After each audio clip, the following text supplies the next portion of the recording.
According to the latest EU data, the German economy contracted by the expected -0.3% quarterly in the fourth quarter of 2023. The gross domestic product, GDP, experienced a decline of -0.2% annually. Furthermore, the IFO Institute observed a marginal enhancement in the business climate in Germany, which rose from 85.2 to 85.5.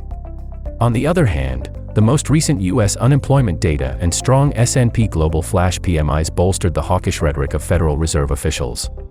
The individual conveyed a willingness to make prudent policy adjustments. This could potentially reignite inflationary pressures. The consensus among traders appears to agree with the most recent forecasts put forth by the Federal Reserve, as indicated by the CME FedWatch tool. At present, 81 basis points, BPS, of easing by the end of 2024 have been accounted for by speculators. On the bullish side, the 50-day moving average, DMA, is at the 1.0885 level, indicating bearish momentum.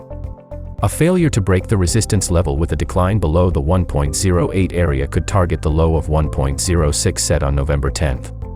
On the bullish side, the 200-day moving average must be surpassed before investors attempt to drive the pair towards the 50-day moving average, with an objective of 1.09.